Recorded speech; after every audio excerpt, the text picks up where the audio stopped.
The West Bengal Assembly unanimously passed the newly drafted anti-rape bill today.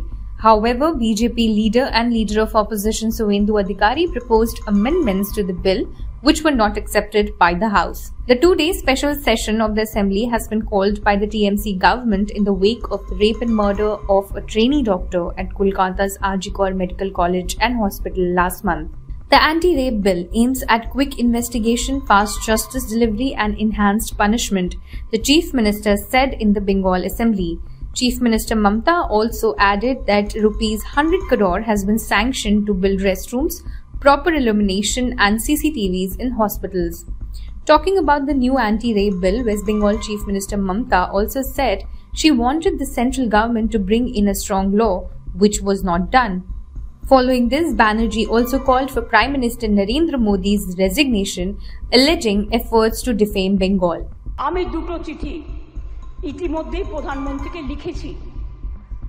আমি যেহেতু তার কাছ থেকে কোনো উত্তর পাইনি, উত্তর দিয়েছেন একজন উইমেন অ্যান্ড চাইল্ড ডিপার্টমেন্টের মিনিস্টার, কিন্তু তিনি যে উত্তর দিয়েছেন সেটাকেও কাউন্টার করে আমি প্রধানমন্ত্রীকে জানিয়েছি।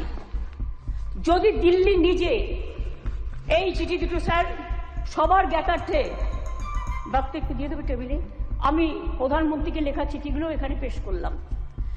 ন্যায় সংহিতা বিল যখন প্রথম তাড়াহুড়ো করে পাশ করা হয় নির্বাচনের আগে, আমি বারবার স্বরাষ্ট্রমন্ত্রীকে বলেছিলাম এটা তাড়াহুড়ো করে করবেন না, এটা আমাদের রাজ্যগুলোর সাথে আলোচনা করুন, শুধু একটা চিঠি দিলে দায়িত্ব শেষ হয়ে যায় না।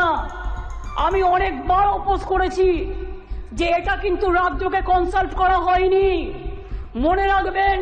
তাছাড়াও আমি বলেছিলাম নতুন গভর্নমেন্ট আসুক, তাদের সাথে আলোচনা করুন, লোকসভায় আলোচনা হোক, রাজ্যসভায় আলোচনা হোক, বিরোধী দলের সাথে আলোচনা হোক, সরকারি দলের সাথে আলোচনা হোক, তারপরে এটা আপনারা করুন, কিন্তু সেটা তারা করেননি।